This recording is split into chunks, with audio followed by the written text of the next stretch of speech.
Good evening, good morning, good afternoon, and good night, everybody. Welcome to episode 10 of Star Trekking with Nerdy Up North. I am one of your hosts, Captain Goodwill, and I am joined as ever by my co-host. It would help if I turned the volume down on my phone. I am joined as ever as a co-host, Science Officer Synoiz, and we have a very special guest today, guys. Joining us from Spectrum Sanctorum is the lovely, the wonderful Captain Joe Dove.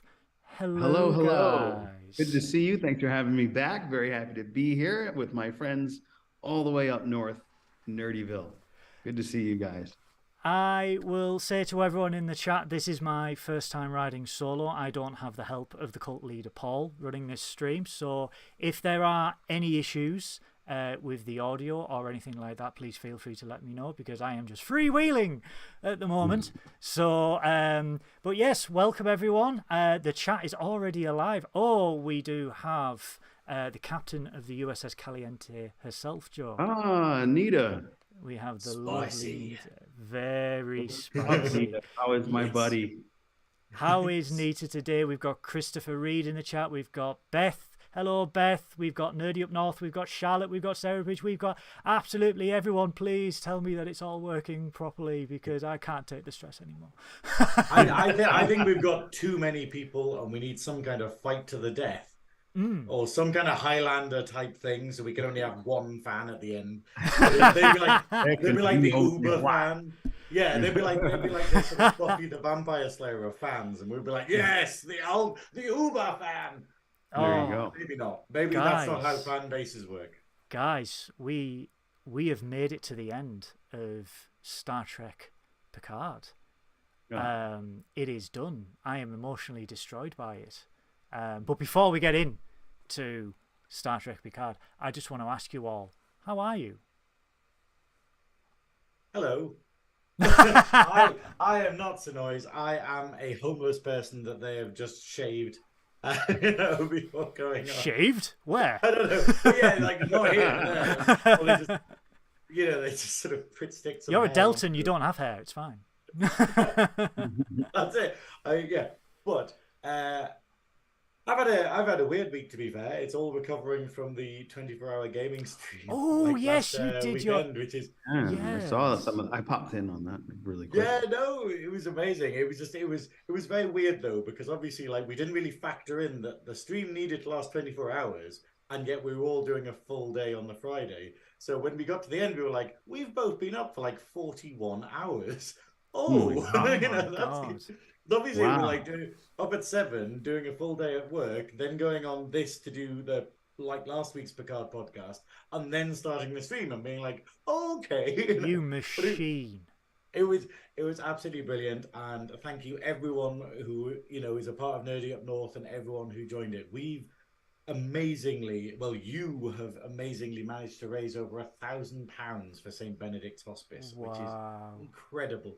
I think people are still adding to it now, but basically I think when you add the totals together, it's about £1,025, which, considering we were expecting 300, and we were like, 300 would be nice. That's incredible. That's fantastic. Well done. Well done. It's not me. Me and Ian literally tried to fend off sleep, ordered a shitty Thai meal, and played lots of video games while being really stupid. The last time, whoa, hang on, you had McDonald's. Oh no, that was Oh no, breakfast. we did have McDonald's. That was the best. I love how Ian was just like, oh well, McDonald's is unhealthy, and then ordered the worst Thai ever. McDonald's isn't I turned the healthy. camera off because you could just see my face being like, McDonald's isn't healthy, as he consumed so much Thai food. And This is really bad for you, kid. Hour 24. Nom, nom, nom, nom, nom. My eyes are Noises square. ordered more McDonald's. No, it was really good, and it was great they did it. Hilariously, St. Benedict's were like, "Oh, we weren't expecting you to raise that much. That's amazing." So they invited us to come in and do one of the novelty-size check photos. So we'll get to do that. We'll get to do one of the massive check pictures. So, really though, well done for what you and Ian did. Yeah. Make sure that novelty check says Publishers Clearinghouse. That's a big thing here. That's it, yeah. Make sure it doesn't bounce. I think the thing is, though, it's the idea of like, it's not me and Ian that's done it. It's the fact that we've raised so much money because there's so many people that cared for our friend Beth.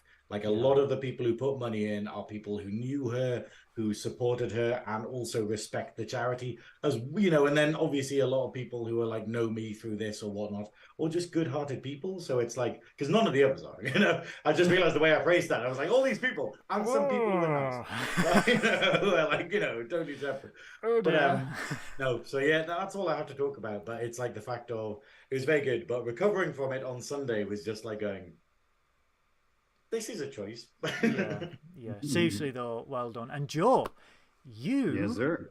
you have just done a review of yourself for Star Trek Picard on Spectrum We talked about it last night, and we were graced with the presence of Captain Goodwill. We were overjoyed to have you stay up probably pretty late. I don't sleep. I never sleep. Oh, there we go. I regenerate. Yeah. I go in a bucket for about an hour and then I come back. Guys, Joe helmed, shall we say, because it's now finished. I'm the host of Captain Squadron, Captain Squadron on Spectrum Sanctorum. They do a load of good series. Nita, who's in the chat, is helming her own series, Women of Sci-Fi, I believe. Comes out 6 o'clock U.S. Eastern Standard Time tonight.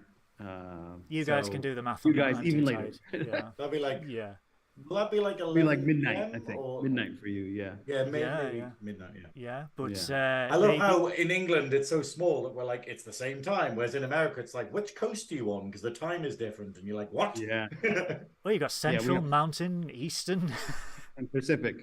And Pacific, yeah. That's because mountains need different time to everyone else. Yes, mountains. We're above you all. You know, so the air is thinner. Coming over here with their own time zones. But no, guys, give him a check out, give him a like, give him a follow. I have been so lucky to be a guest on one of their shows called Off the Shelf, where I discuss the Wall of Bankruptcy, which some of these ships are behind me right now. We do have the D. We have to call it the D and nothing else. I've got. Is this when you offer to show the girl the D and then you bring out the Enterprise? Yes, of course, because the policemen are there. You know, no officer. It's a Galaxy class. It's fully functional, I assure you. It's programmed in multiple. It separates. It's brilliant. And we've. That's usually when the Tinder conversation stops. And that's usually when it crashes. We've got Space Dock, and obviously I don't have the actual Titan 8, so we've got the original Titan there because why not? No, I featured on Off the Shelf where I talked about my Wall of Bankruptcy, which I absolutely loved. I was with Joe, I was with Ricardo, Jace popped in to say hello, but all of you guys on there are absolutely wonderful. And I know there was a bit of a hoo-ha in your stream yesterday where we were like, why is it only Joe invited? Guys, come over to England. Oh yeah, that's we'll put on a spread. We'll put on a buffet as get you say. a Greg's. We'll get you a... Yes, Joe. You have to try a Greg's. Come on, Greg. Come on, Joe. Let's give you a steak bake. Have you ever heard of a sausage roll and a steak bake? Yes. Have you ever heard of a sausage roll? No. Oh, you will if you come to England. Is that not? Is a sausage roll not a thing in America? No. Is it like a corn dog, or are they like It's a sausage baked in pastry and then deep fry it. Is that how it's done? It's pastry. Like how you'd have like it's basically just a slice of sausage with. Yeah, but if the bacon was pastry. Yeah, like crispy bacon. Crispy. It's really hard to explain to an American, but it's so goddamn unique to the north of England. Like Greg's, it almost huge. sounds like pig in a blanket, but we usually take little Vienna sausages and wrap the little like a Bisquick pastry. Yeah, similar. Yeah, similar to that. And, yeah. Americans don't have Yorkshire pudding either, do they? I don't even know what that is, and I have that would Welsh blow your relative. mind, surely. I mean, obviously it'd be weird because I remember one of the guests we had on the Girl podcast, because we have a lot of American guests, and they just kind of remark about the weirdest thing they have coming over to England. They're like, no one in England knows how to use spices properly, and since they said that, it's so incredibly true. It's literally like we are so dumb. Maybe I'll go wild and put some pepper in. And in America, it's just like fucking everything. I tell you what Greg's most resembles, Joe. Tim Hortons in Canada. Oh, yeah. So we had we Tim have Hortons for a quick second. And I don't know her. Yeah. Which is also just come to England, and I was like, Tim Horton is it's a novelty now. We've just had our first Taco Bell where I live, and the queues were down the road, and he just like, really? That was it. It was like the biggest things, like, I think it was last year or whatever, was the Queen's death and the opening. No, that was this year, wasn't it? Was it? No, that was last year. It was last year. Cool. My concept of time still barely functions. That and opening the bloody Taco Bell in Newcastle. Yeah. Taco Bell and then Five Guys as well. Bloody hell. So, Joe, if you ever come over, the first destination Nerdy Up North will take you is a Greg's, and you will be on the first plane probably back to New York. But anyway, guys. Sure, it's better than haggis, though. So, everything's better than haggis. Being shot is better than haggis. Yes, of course. But yeah, so for me, it's been a long old week. Paul has been so very kind to set everything up, because I think Paul's sick to death of doing everything for me. So he's just like, just do it yourself. I want to go out with my wife. I haven't seen her. So I've been trying to work all that. Other than that, being really excited about the announcement of the Section 31 movie with Michelle Yeoh, Academy Award winning. Yes. Michelle Yeoh. Yeah, very surprised. They paid double for her now. So. Oh, that contract must have been. The negotiation must have been very spicy. Spicy. Yes, but I have heard on the grapevine that if this is a success, Paramount want to do a movie every 2 years on Paramount Plus, and maybe as Jason Gaston said in your podcast last night, Joe, maybe a limited theatrical release. As well. Yeah. So what we surmise, and it's very popular here, is to have it in some of the bigger theaters, playing only there and seeing how the gauge is. It's basically checking the pulse on the audience and seeing how they react to it. And if enough people buy tickets and it sells out, then they'll bring it into a wider release. Yeah, absolutely. Yeah. So and hopefully this is just the start of a new golden age of Star Trek. But guys, sorry, go on. Are you sure we're not already in a new golden age? Oh, I think very much. Yeah, I think we we're in it. But yeah. I'd say from Lower Decks onwards, because I think Lower Decks was this wonderful sort of like thing. I keep hearing the praise for Prodigy, like people. You still haven't seen Prodigy. I still have one. Like literally, I have no time. I have no time for like TV, and then like this last week, I forced in TV time, and it's to be watching Buffy, because I'm on the Nerdy Up North podcast, this podcast on Sunday, talking about Buffy the Vampire Slayer, and being like, I should probably refresh my memory of this and binge watching that. But then after that, it's going to be The Mandalorian and stuff, and eventually I'll get to Prodigy. But Prodigy. A mate was telling me about a great episode where they went to a planet where a red shirt had been stranded there, and the planet has developed an entire religion about a red shirt. And I was like, the musical, amazing. Joe, the musical part of it. Yeah. Oh, was it a play or a music? I can't. I think it's just a play, was it? Yeah. Yeah. Everybody talk like William Shatner. Yeah. Stargazer. We are stranded on the planet with no communication. That was. See, that's it. But this is what we're saying. We are in a golden age of tech right now, where we're getting a lot of wonderful nostalgia, but also getting a lot of lovely new stuff. Yes. So I'm going to say we are on the dawn, shall we say? So I think from Lower Decks, I pretty much agree. From Lower Decks onwards, the dawn of the golden age began, and last year came into its own with Strange New Worlds. And then obviously there's this porky little show called Picard that we're about to talk about. So without further ado, shall we get into the emotionally destroying episode of Star Trek Picard Season 3, Episode 10, The Last Generation. So guys, first and foremost, even before the episode started, love the fact that they changed the Titan to the Enterprise D in the little Star Trek opening scroll at the beginning. Yes, that's right. I forgot about that detail. It was glorious. absolutely glorious. Like even before the episode starts, you were like, "Ah, look at it! It's gorgeous." Yeah, it's they're kind of like, okay, cool. Now we've revealed it. We can. It was like there with the Geordie photo where they were like, "Oh bollocks, we can't talk about that yet." And then, like, as soon as the last episode aired, there was this sort of everyone being like, "Oh, finally we can post this. Finally we can talk about this." And it was about the Enterprise D. But we get straight into the episode where we're getting a message from President Anton Chekhov, voiced by Walter Koenig. Is it Koenig or Koenig? Koenig. It depends where you're from, I guess. How do you pronounce it, Joe? That guy. Yeah. That guy. Well, yeah. Walter. No, Walter Koenig. Walter Baby. Yeah. Hey, Walter Baby. Walter Baby.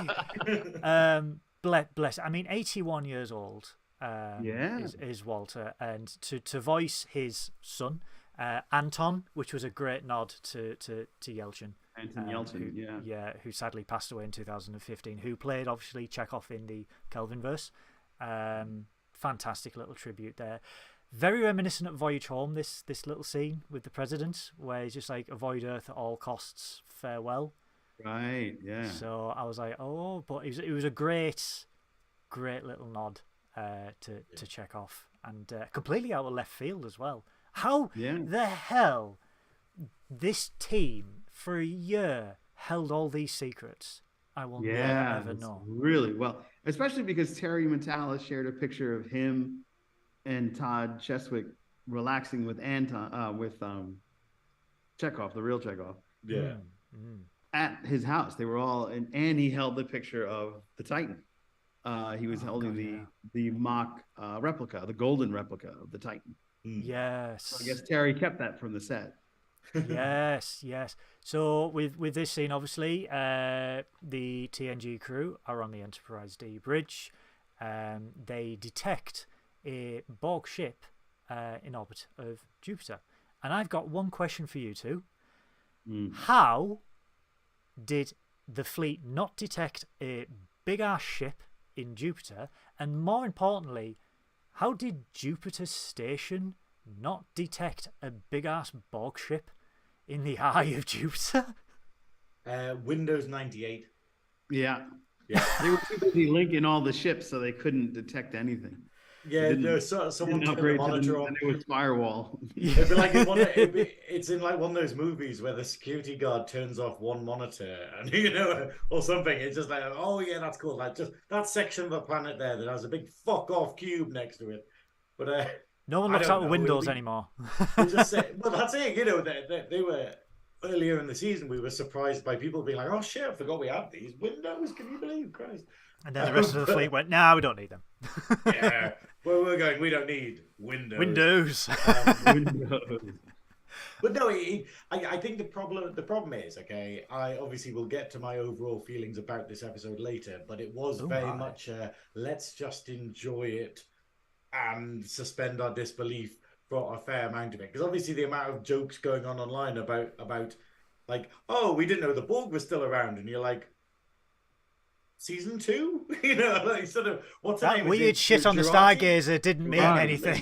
Like literally just like, so Jurati exists and they've just forgotten. Well, Jurati is a gatekeeper. She's literally at one of the transwarp conduits, preventing whatever that being is that's supposed to be coming through the transwarp from coming through the transwarp. I tell you what she's preventing, Joe, with her being a gatekeeper. She's preventing the toxic Star Trek fans out there from coming in and ruining it for everyone else, which someone tried to do for me on Thursday, and I thought, you, sir, deserve a blocking. Didn't read it, but goddamn those people. Like, seriously. It is just really weird, isn't it? Where you just get people like, what kind of satisfaction can you get from spoiling something for someone? Like, it's that weird thing where there's people, but then again, it's a part of life of realizing that there's people out there who genuinely enjoy other people's misery, and you're like, wow. And for people who aren't politicians, they can also be like that. But great analogy. But but it's just this idea, and I can't get my head around it. I literally just go like, oh, I've upset someone. Oh, that means a lot to me. Where someone else is like, let's have a wank. I've caused someone misery. Ooh. Yeah. Another thing. Those words were literally just like, no, we don't want to come out. Give us a couple of minutes, please. Sorry, Joe, you were saying. No, one of the things that I realized that happens with a lot of people, especially I'm on the TikTok, and a lot of people on TikTok. I'm on the TikTok. Are you on the TikToks? I'm on the TikTok. Are you? I'm on the Instagrams. I just like it having the in front of it, like, we do that a lot. Are you one of the gays? When you're over 40, you add the to it. You're gonna go on the Amazon and buy yourself a Star. I'm gonna get on the Amazon. Get that Netflix. I genuinely love it, but it's got this weird thing to me where it's hilarious. Yeah, on the internet. That's what we do. I want to get on the internet so I can get to the Amazon and get me a starship. But yeah, a lot of people like to be first. That's the other thing, is people are so like, I gotta be first, and they have to share something before anybody else does, and they think that they're the first ones doing it. So that's why you'll end up seeing and getting spoiled a lot. So what I do is I just, luckily, I've been blessed with a great job, so I haven't had time to look at social media. I've been too busy working. I've avoided all the spoilers. Yeah, that has been me this week. It's been just non-stop with work. So I was kind of lucky that it was only one patak, I think is the most politest word I can say about them. But yeah, really, this scene just summarized everything that everyone was thinking. What started 35 years ago ends tonight. Very symbolic of what Jean-Luc was saying. And I'm just like, I was like, I'm trying not to cry. It's only 3 minutes in.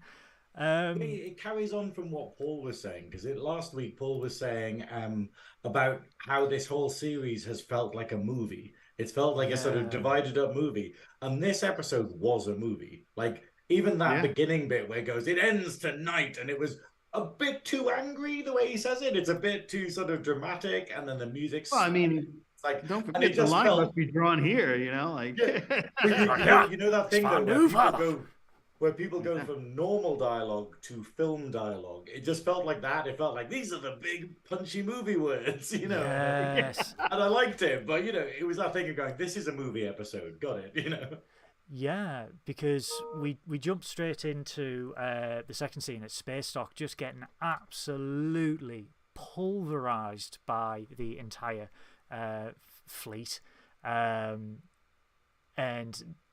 Seven and the crew, the Titan, just chopping through all of these drones to retake the bridge, and they get to the bridge, and they do the transporter tag phases, which is very Insurrection. I think it was mentioned last night on your show, Joe. I loved that. That was such a good idea. Yeah. I literally loved it because this is the thing though, where it's like it's these out the box solutions, and obviously Voyager was wonderful for it, because Voyager was basically full of just what do we do in this situation, and the Doctor being like, I've created a thing. But like, because the idea is with the Borg, if they have shields or if you don't want to harm them kind of thing, then you're buggered really, and therefore the idea of just moving them was brilliant. Like, it was just like the actual teleporting them for phases was brilliant. However, I will say, after how it was set up last week about how impossible the odds are, it seemed a bit easy for them to get to the bridge. It seemed a bit like going, oh, yeah, okay, just manage that. And you're like, hang on, we've missed a section here. Hell hath no fury like 7 of 9 scorned, because she can kick ass. She did in season 1 when she just had 2 goddamn rifles. It was just bah, bah, bah, like just blowing people away. And like, my God, like, she took back that ship, but then they realized obviously that they have to retake the ship, and the only way to do it is to find a way to disconnect it from the rest of the fleet. And you can't just unplug the LAN cable. Wow. Imagine if you just pulled it out. Maybe we turn it back off and turn it on, and maybe we'll... Yeah, that's it. Resetting it. Yeah. How do you put it in safe mode? Also, quick aside, Joe. Guess who's just bought the XL Stargazer? Oh, nice. That means there probably will be none by the time it turns on here in America. Do it, Joe. Do it. So just a quick side, guys, because obviously I collect these bankrupting inducing models. One's just gone for sale, and I've just bought one within 3 seconds because I've been waiting for so goddamn long. So I'm going to be poor by the end of the month. But no, the you've only got a week. You've got a week until the end of the month, so get quick. 4 days until payday, please hurry up. But yeah, so they have to find a way to disconnect the Titan from the rest of the fleet. This is where the episode, obviously, the scenes interchange very quickly, and we go from the Titan to Jupiter to the cube, Titan to Jupiter, blah blah blah. So we go back to Jupiter, where the Enterprise D is right outside. I mean, the Borg cube has always been big. Like when we saw in when the Borg were first revealed in Next Generation and Best of Both Worlds, you know the Enterprise D is huge. Huge D, yes, haha. Everyone in the chat. It's funny because it's a sexy joke. It's funny because it's a symbol of penis, but you know that this ship is huge. But the scale of it when you see a Borg cube, and this just took it up a notch because that pullback of seeing this itty bitty little fat starship, and then there's just mammoth cube, and then they go, well, only 36% of it is operational, and mostly it's used to generate a signal to the fleet. We get this great little thing where Data finally shows his emotion for the Borg, where he's like, I hate them. I thought it was a great callback to Next Generation, because remember the episode where Data finds he can have emotions, and it's when they're fighting the Borg. They're fighting off the Borg, and he's like kills a Borg, and then he realizes that he can feel anger, and the whole rest of the episode he's like trying to reclaim that. And it was a nice callback to that, of going, he really does hate the Borg because they are the antithesis of what Data tries to be. Well, he did consider joining them in First Contact for 0.035 milliseconds. Yeah, that's it. But for an android, that is an eternity. Yeah. So they try and isolate where Jack is in the cube, and they find out where he is. And the only way to get Jack is obviously to beam down. Picard wants to go alone. Riker volunteers, and then Worf gets all inappropriate. Because I Worf, believe we should have a three-way. Yeah. I will make it a threesome. Oh God, Worf. Yeah, that's why. No, no, Daddy Worf, no. I love that Riker says, that's 4 cocks. That's 4 cocks in play. Can we just put that Think of Alexander. Someone needs to, because Worf fucking isn't. Yes, yeah, right? Where is Alexander? About Alexander in decades. It's like, what? I'm a dad? Oh my God. Fuck them kids. But Data wants to go as well, and Picard says, "No, I need you on this ship. I need you." And again, this is the first of many scenes where there's a very finality to it. There's a definite. This is the end of what we see here. And Picard just goes, "It's been an honor to serve you all." Riker and Troy's little eye contact, with Riker just saying nothing, but Deanna knows. Yeah. Very touching. They then beam down to the cube. Little Trek Tech side TNG sound effect for the transporter, which I absolutely loved. Yes. Oh, it's the oldest ship. It makes the most sense. Just so you're aware, I also have the Stargazer on the Yes. Wait, did you get it? Get in. I have not. I have an angry spouse when I get home, but it's okay. I spent far too much on Warhammer this week. Another one of these little ships. Oh, it's not little. No. Oh man. So yeah, they beam down to the cube, and they say that that there's no movement in this cube. There is no sound. And when they scan the drones, they find that the drones are decaying, and it's like the drones are being cannibalized. But why are they being cannibalized? Loved the aesthetic of these Borg all the way through the episode. Very quintessential of the original Borg. Very H.R. Geiger. Giga, I think. Giga. My apologies. I always said Geiger. So yeah, I think it's Giga. I could be wrong, but every time. Well, it's not American, or Yeah, it might be like something. So Giger might be right. I think even in Germany they're just going, no, he was a weirdo. Who knows? I don't know. There's something about him and penises. I don't know. Get it? It's just like, oh my! It's just a lot of sexual organs. Yeah, exactly. Oh my. But how many penis references have we made so far? This is all going wrong. But but Crusher detects that the biosigns are coming from a chamber one level below. Picard knows instinctively where that is, because even though Picard has been separated and is in a golem body, he still senses and feels the Borg and knows the Borg, which... Could it not be that he remembers how cubes are organized from ages ago, maybe? I don't know. Like, I assumed rather than it being a sixth sense, I assumed it was basically because as Locutus, he was like, oh, that's how they structure their ships, and the Borg never learn, really. The Borg are like, oh, well, that's good, don't change it. But again, another finality scene where Picard goes to Riker and Worf. This is where we part ways. I have been your captain, and now I need to be a father. And again, it felt like this is it for these three characters, parting ways. Again with this, and we've seen this with Data, and we've seen it with Riker and Picard in previous episodes.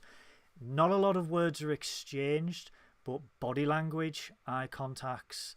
You know the love is deep. You know that their friendship is there and means so much to them. And they can like the first episode with Beverly and Picard, where they don't have to say there wasn't anything. a word given, but there was a complete understanding. Exactly. And this is how it felt here. So Picard makes his way down to the chamber, loses transmission, and there we find Jack. What shall we say, fully or partly assimilated in that? I'd say fully assimilated, but I would say fully, because he had the whole armor thing going on. Really awesome Borg suit, though, guys. Yeah, it really was. But very Halo. He's basically in this year's must-have cosplay, basically now. Yeah, it was very. Speaking Halo. of well-known cosplays, someone in the chat is basically commenting on my Hitler mustache, and I'm like, oh. We were literally just talking about Germany, and now we're talking about Hitler. Way! It's like a normal Nerdy Up North podcast. Oh dear! Oh dear! Oh dear! Oh dear! One thing, did you guys notice that they set up the? Have you cosplayed Hitler? Sorry, I don't think it's a... Is it a cosplay or just really inappropriate? Anyway, probably really inappropriate. They did a nod to Locutus with Jack's Borg implant. Yes, they had the exact same laser. And the laser on the side, just like Locutus. Oh yeah, because we finally get to see the reveal of this queen, which it's Alice Creed's voice, but not Alice in prosthetics. Right. Yeah.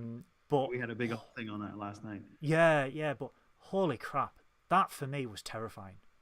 It was great. That was. I think it was great seeing that it literally was the face that Vadik had created. Because I was like going, oh, that's just like a representative head. And yet when you actually see the Borg Queen, you're like, no, she looks like that. You know, it's the idea of going, oh, no, she's messed up. Just to quickly mention, Nisa, we are not speaking ill of Worf. And please don't go for your very back defensive of Worf. She's talking about feel her weapon, and then like, now more penises. The one occasion, Nita, so far, and that's usually my limit. The one occasion, Nita, where I am glad that you were in Brooklyn. I wish you were closer because I would love to have tea with you. As Worf feel has. Her weapon, and I was like, okay, well. She has a bat left, Graeme. No, not just any bat left. She has the Kalis bat left. She does. Oh yeah. She is the warrior queen. Exactly. And you can catch her tonight at 6:00 on Spectrum Sanctorum. Get the plug in. But yeah, and the whole makeup of this queen is just the arms. I feel like the arms were longer, and almost Sorry, Joey, you go say. No, I noted they elongated all her features, her hands, her arms, her hands. Like the base of her body was even elongated, and her face was like though half melting, also elongated, so to speak. Almost like Elephant Man in a way. Yeah, like she was degrading in a way where she was just like the Wicked Witch of the West. Yeah, exactly. I'm melting. I mean, was it did we get any indication that this was the Borg Queen, as in this is meant to be Alice Krieg's Borg Queen from first contact? That's it. What Borg Queen? because we were all saying the same thing. Yeah. Like, you think in such three-dimensional terms, as she said in First Contact, because she was also there at the Battle of Wolf 359 with Locutus, apparently, as well. Right. So, yeah. She's always been everywhere, every time, everything. Yeah, I think she is the Michelle Yeoh of the collective. That is what she is. She just needs to stick on eye, and she will be Michelle Yeoh. But I thought it was really interesting to be like that, like.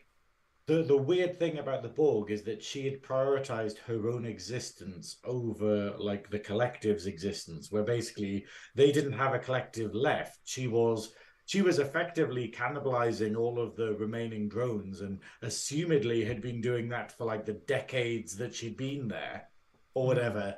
And it's kind of crazy, the idea of going, whoa, so that's like selfishness within the Borg. Yeah. In a weird way, you know? Yeah, you know, where she's going, hey, I'm prioritizing my own existence as an individual. Well, that's what queens do. Just like a normal hive, the queen's like, you guys can all die for me, okay? Yeah, but the irony of it, you know? Yeah. The irony of, what is it, like that happening in, you know, for Borg, you know? Yeah. But the how she's convinced that Jack is her son as well. Yeah, that part I didn't get too much. Only because the only thing I could really perceive is that because of the nanites that were in the Picard spermies that impregnated. Hashtag Picard spermies. The Picard, the Jean-Luc Picard nut, shall we say? Yeah. Anyway. Whatever happens, it's still going to taste better than Chateau Picard. Let's just be with there. Oddly, it's less salty. Computer end program. But yeah, that's the only thing I can think of is like because she put those nanites in Picard, essentially, you know, they're sharing a womb status with Beverly. So because of her, you know, Borg nanites in Picard that went in Beverly, they both kind of like, you know, the Alien Resurrection when they made the human alien hybrid. Oh yeah, I think it's like what she says later though about how it's evolution of the Borg. You know, how it's evolution of the Borg, where it's the fact of, you know, our procreation is obviously sperm, egg, baby. I think that's how it works. Or the stork's involved at some point. I don't know if the stork fucks or not. It's, you know, it's very complicated. But I think, you know, in the books, don't laugh. That's just how I learned sex. That's sex spelled S-E-K-S. Yeah. But with Borg stuff, you know, their procreation will probably be the assimilation of a species by putting their code or DNA into someone and then that person recreating normally. It's a bit like, to bring Warhammer into this, in Warhammer 40,000, there's a race called Gene Stealers. And the way they procreate is they basically infect a human, they implant seed into a human, and then when that human goes and has kids, the DNA they passed on is passed into the kid and it becomes a hybrid. So the normal sex happens, but because of the gene stealer being involved, it changes the baby. And it's kind of, so it's a bit weird. It's like a third parent, I guess. And I think that's what we got with the Queen here. Yeah, that's similar. Creepy aunt. The creepy aunt, yeah. Creepy and sexually involved aunt. Wait. But there's also the, because they were able, through Picard and the nanites that they had, were able to put Borg nanites in the replicator so they don't have to actually physically touch you. They can replicate themselves by you transporting every time you transport it in the Starfleet protocol. So I think that was the evolution that she was speaking of. So, as this is all happening, the Borg detect. Before that happens, the Titan detects the Enterprise D at Jupiter and goes, "What the hell's going on?" And they're like, "Oh, it's Picard." Because who else is going to steal the Enterprise D but Jean-Luc? Because why not? Symbolism and all that. So they decide, they realise that they are there to try and stop the Borg. They are there to try and stop. So to buy them as much time as possible, they will try and divert the fleet as much as they can to target them. Raffi says, and I didn't really get this. The Borg system, the link, runs in a line of sight system. So if they can't see us, they can't control us. And I'm like, that's a bit of a weak ass system. Yeah, it's like, hang on, aren't you meant to be super advanced, the Borg? And then they're equivalently like, they vanished. Who knows where they are? Yeah. You know, So- when we literally have series where we're like, hey, let's detect Romulans purely by this bizarre particle that their cloaking device leaves behind. And then So the Borg are like, can't see him, must be gone. So as they're trying to figure out how to break the connection, they decide to scramble every ship's shields using the prefix codes they've got on the system. We go straight back to the cube, where the Queen just basically says there is no collective left. Only the Queen. She is alone. She's isolated. Yeah, she literally is to sustain herself. Sorry, I got hungry. Yeah, she's eating I numbed the collective. Yeah, she literally did. And then she's, when she goes, the future of the Borg is not assimilation, it is evolution, which is, to survive, what do most species do in order to survive? It's you evolve. Yeah. You adapt. Oh, God. You adapt. Improvise, adapt, overcome. People who know the series will probably get why me and Graeme are smiling at that one, but moving on. But then we go back to Worf and Riker, who locate the beacon. They walk past some fairly fresh Borg, shall we say, that are not completely rotted. And they locate the beacon. The Queen goes to Picard, witness your future's end, which is again from First Contact. Yeah, another great callback. The Titan uses the cloaking device to break the connection, so they're starting to do like hit and run, like what would they call it? It is hit and run, isn't it? Like hit and that run, type of strafing run, I think, isn't it? Yeah. So we get a brief explanation about the changelings. Do you remember them, guys? The changelings from No. Have they been in this show? I don't know, but so either way, we've forgotten about them. A brief explanation that they made a deal with the changelings and that it was about vengeance on Starfleet because they have been, they've been dealt a blow by Starfleet themselves. Well, I think what they said is they lost a generation to the Federation, something like that. And I thought it was a really good line because it's like going, yeah, literally that ruined the lives of like an entire generation of changelings. And obviously Borg, because Borg have basically like lost the war effectively, and now it's a new generation needing to, like the fact of Vadic's changelings had to appear in order to overcome the problems that they had with Starfleet, such as getting around transporter checks, getting around like blood checks and things. It is fascinating. Yeah. So we don't really understand. Well, I don't really understand. I wanted more detail about the changeling Borg deal. Like, what were the changelings getting out of it, really? It was exactly what I didn't want in this episode. Like, remember I said in the previous episodes, what I don't want is, oh, that's the changelings done with. They were just a plot device to make the thing happen. And it's kind of exactly what we've got. We've kind of got it as, oh, yeah, the changelings did that thing. But, that's all they were there for. And that feels like a horrible cop-out. I would have preferred to be there, some kind of bigger scheme, or maybe them being involved in the downfall of the Borg, or like going back on the deal or something. But instead, they just seem like a tool. And I don't know. Yeah. But they, that thing of you wonder, there's more they could have done with it. But, Yeah, because this scene, it's we're getting quick cuts between 3 different locations for this. There's then a firefight. The crew that were beamed into the transporter room, they break free, make their way to the bridge. There's a firefight between the Borg, Worf, and Riker. Worf gets hit. There's a firefight with the Enterprise being fired at. Worf drops his sword and Riker goes to catch it. He's just like, shit! And he's just like, how heavy is this? Whole time. Yeah. Remember, though, that Jadzia wielded one of those. Like, bloody hell. Yeah. God, those trills, man. They are. Yeah, they are trill, strong. so maybe she's. Yeah. I know that we talk about like Vulcans having super strength and stuff like that, but we never talk about trills doing it. I just think Jadzia was badass. Yeah.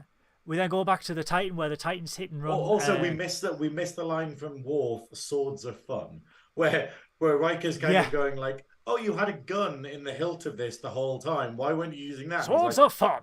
Yeah, and it's just like it's a great Worf one-liner. And then Beverly just absolutely kicks ass, does a drive-by on the Borg cube, and she's like, "That was awesome." Yeah, things have changed in 20 years, and Georgie's just like, "Oh damn." I just love the idea for all the jokes of me saying that Crusher is a shit doctor. I think we found her calling. I think we found. God, yes. He should have been the head of Tactical. security. Yeah, tactical. Yeah, that's it. Just go on, get in the black puddle, yeah. I'm taking over here. Yeah, you could say she was crushing it. Ha ha ha. Come at me. Ha ha ha ha. Engage humour. So they then realise that the beacon's location that was transmitted by Worf and Riker is in the centre of the Borg cube, very much Death Star, of course. And then they have to make a decision. Data thinks he can do it. Geordi's like, "Oh, hell no. Hell no. No one can do that. Not even my daughter can do it." And I'm like, come on, this is Data. Yeah, it's literally... We just had a conversation in the one of the previous episodes about how much he can process and how only, I think it felt a bit weird that they were like, "Oh, we don't trust you to do this." And I'm like... He's a glorified flash drive. Yeah, literally, And I found it interesting that he, like, his daughter's character always mentioned, my father. And now he goes, "Well, my daughter." And I thought that was a nice, like, parallel. Considering they don't really get on as well. Right. Yeah, it was one of these subtle things, like Shaw acknowledging Seven of Nine's like chosen name and whatnot. It was like an acknowledgement of him going, "I wasn't happy about my daughter becoming a pilot, but I will acknowledge that she's a really good one."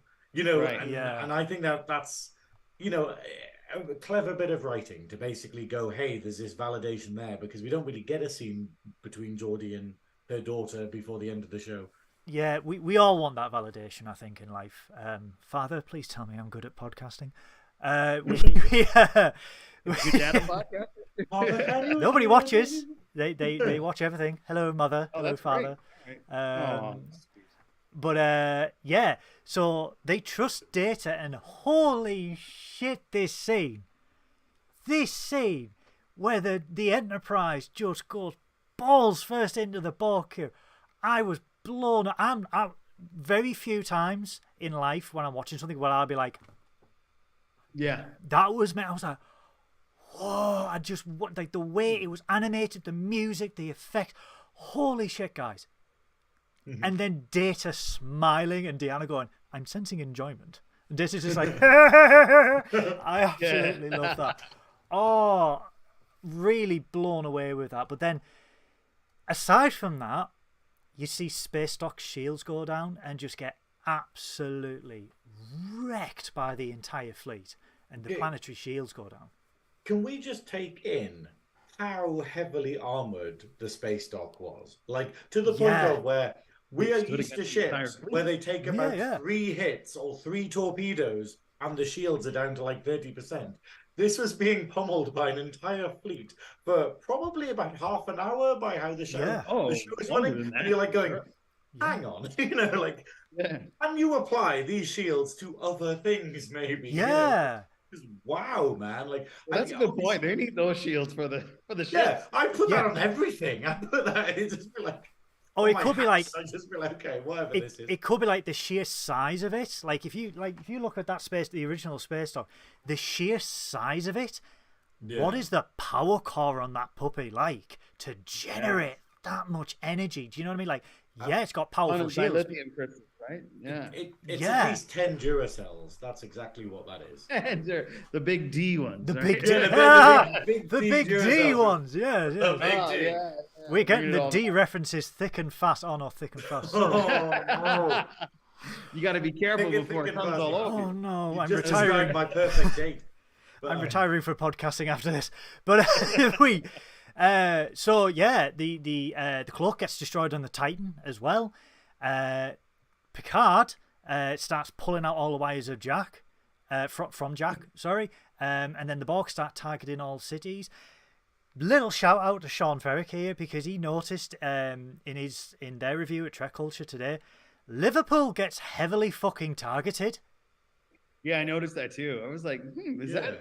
friends in the nerdy up north getting pummeled today. But that's the crazy thing, though, because like no one, like on a world stage, no one would think to target Liverpool. But obviously, anyone who's ever been to Liverpool would know to target Liverpool.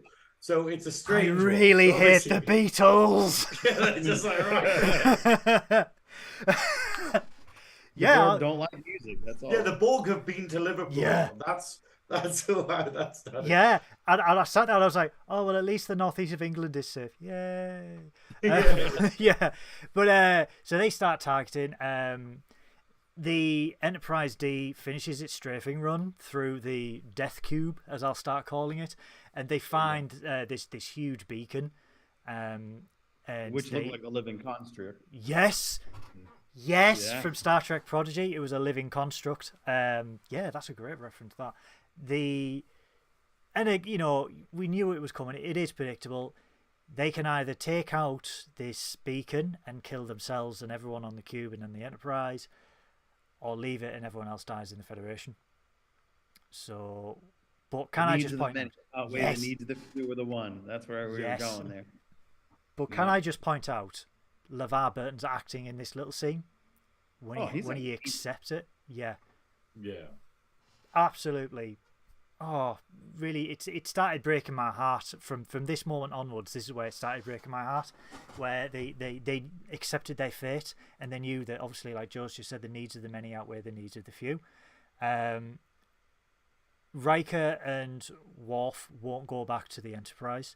They want to go find Picard. Deanna says, you're going to have 60 seconds. And he says, well, I can't leave him alone. Which I thought was really nice. Again, it's another finality point in this episode where you think, this is it. Terry Matalas has been doing this quite a lot. He did this to 12 Monkeys as well. Picard is still trying to disconnect Jack. And he's like, I'm not leaving him, so he assimilates himself. And we get lovely callbacks to First Contact, where we see all those little flashbacks from the opening of First Contact when he was assimilated in the Next Generation, Best of Both Worlds.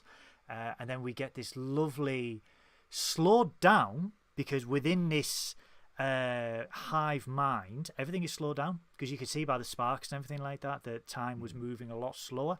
So Jack is feeling the euphoria, which is a great callback to Voyager, where they, when the drones say they feel this euphoria, they feel this warm love, shall we say, for want of a better expression.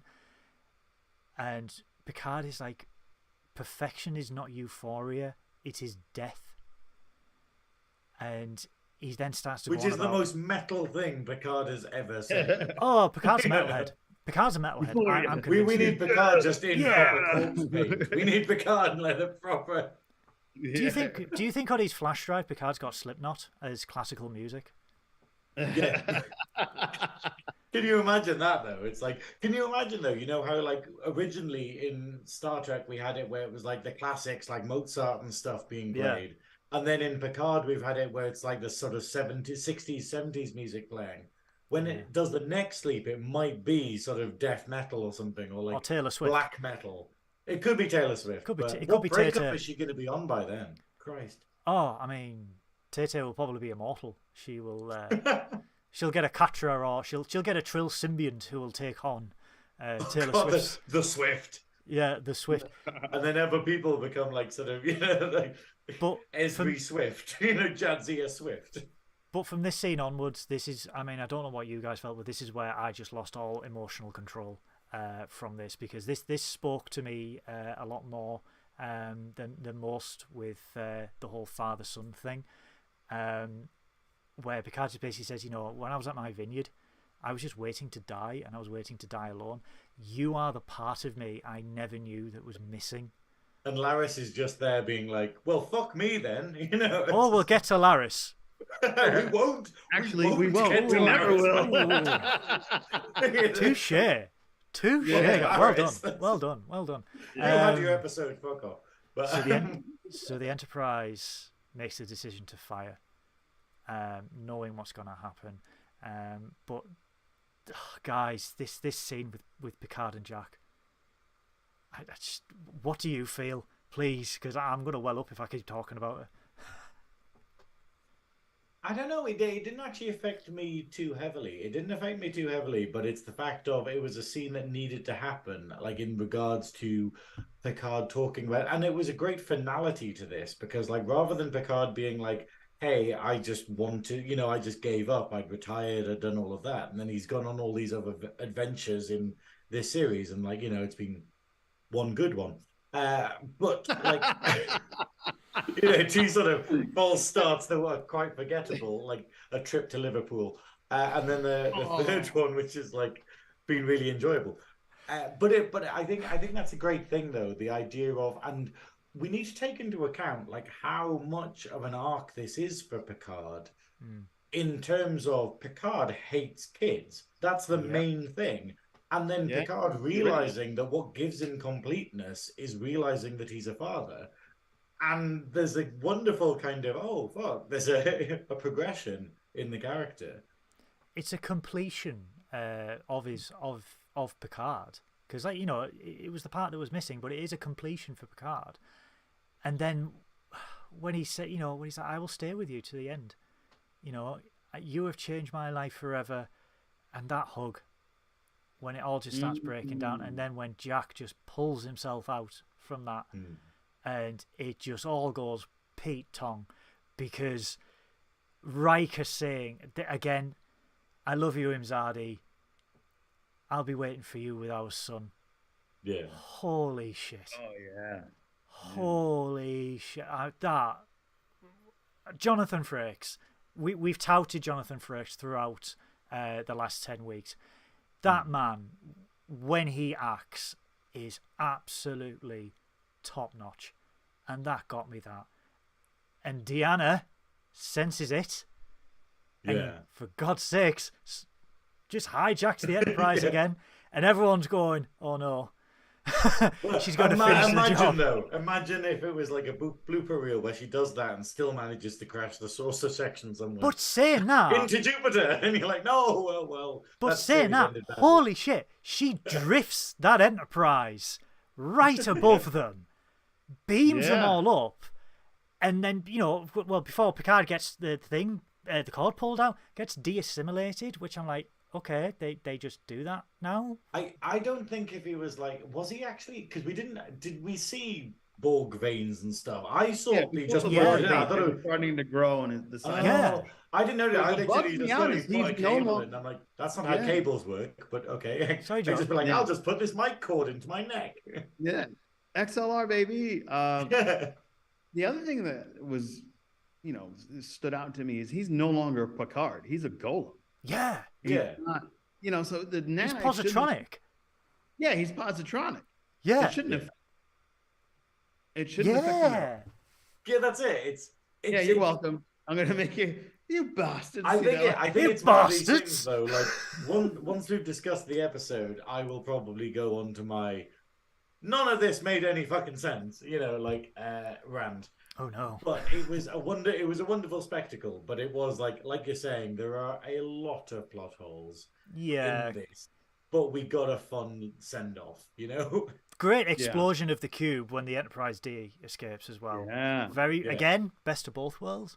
Very I just love the fact that they obviously just got someone animating that who was like, I've just spent 3 weeks of my life animating a lot of explosions.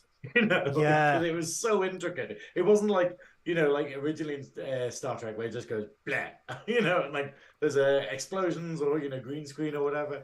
I think this one was a lot of different. I think they learnt from season 1 where they were literally doing the CGI 7 days before the final episode. Hence, we got the Control C and V fleet in the last episode. So I think they learned from that, and giving it a year has really polished it. Because the one thing you can say, the CGI in this show, that is movie quality. Like when the D came over to Jupiter and started to rub itself on the hole, I thought that was a joke. I thought you guys were gonna laugh. How dare you? We're mature. No. I'm far too British to know that what sex scene is. when it just rolls in and then you get that overview and you see through the windows. Did you see the detail? The details were insane. Did you I see the thought observation lounge? Yeah, this is the most beautiful version of the Enterprise D I've ever seen. And I was just commenting a couple of months ago before the last season of the Generations, before Generations came out, the seventh season of Next Generation. Look, that was like some of the best looking shots of the Enterprise D when they remastered it. And I feel like this surpassed that. So they've set a new standard for that look. But they've kept the colour schemes as well for the CGI. So, like, the blues are exactly what they were like on the visual effects models after they were, computerly enhanced. Right. But the level of detail, because like I said, you could see the model ships in the observation lounge, and for a 3-second pass by of that little bit to just do that is passion beyond belief to do that. And all the way through the explosion of the cube was beautiful.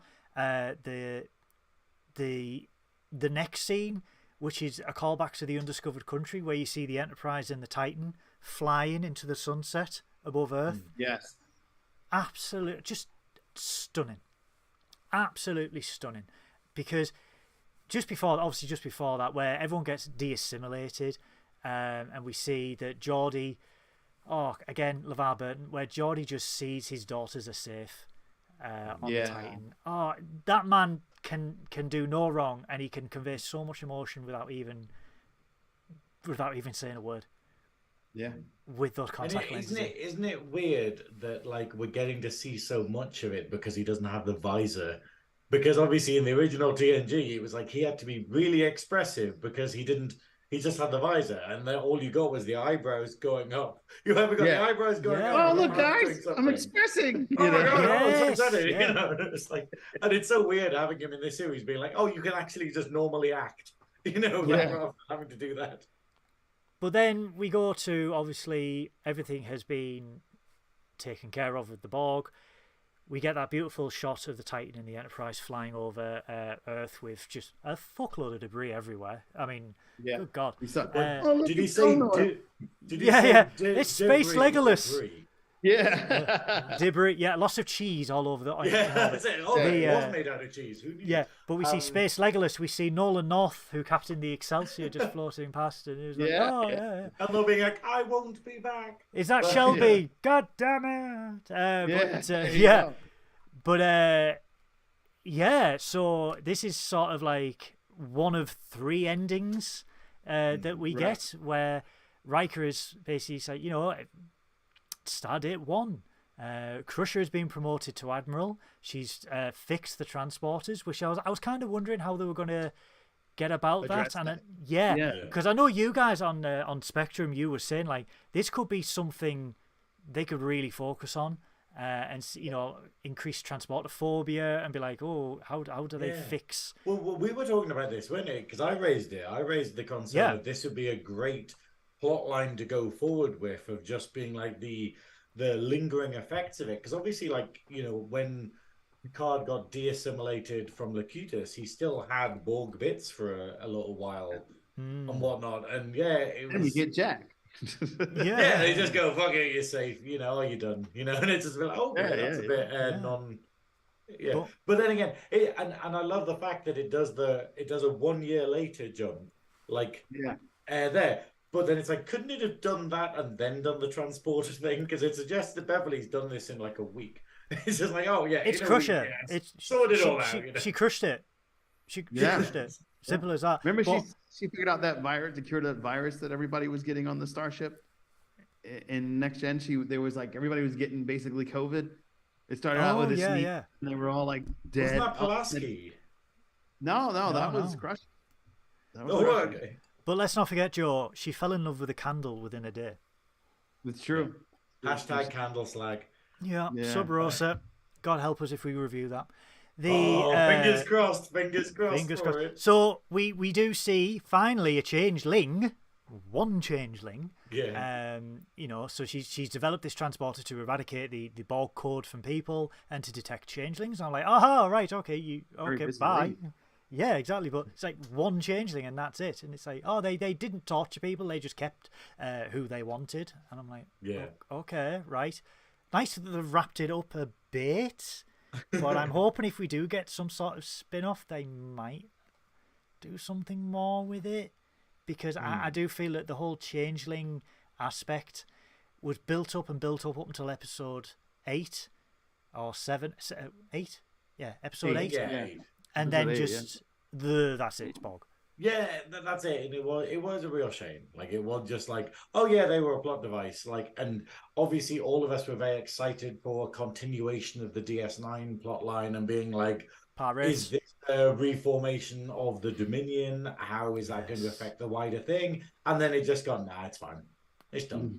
Yeah. No, don't worry about those pirates. Yeah, just some Borg Queen. Yeah, just some renegade things. Oh yeah, here's a villain who's just appeared out of nowhere. Cool, they were the threat. Oh, they're gone now. Right, okay. It's anticlimactic. Yeah, so... And after the amount of times we've talked about cock this episode, that's a disappointment. I'm so sorry, everyone in the chat, for us talking about gentleman sausage. They love it. Yes. I'm so sorry. You love it, you slags. Without it, we wouldn't have Jack.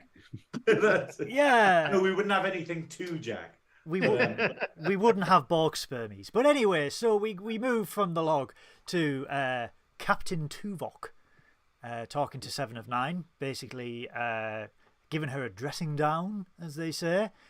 And he's talking, and she goes, I'm going to stop you there. I'm going to resign. And he goes, well, before you do, read this message.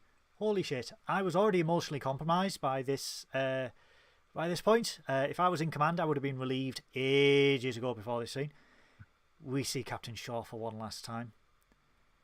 And he recommends her for a captain promotion as soon as he gets back to space. I was like, oh, Shaw, why did you have to go? Yeah. Why did you have to go? And this is his second time in Trek. Yes. Because he was was he a Xindi?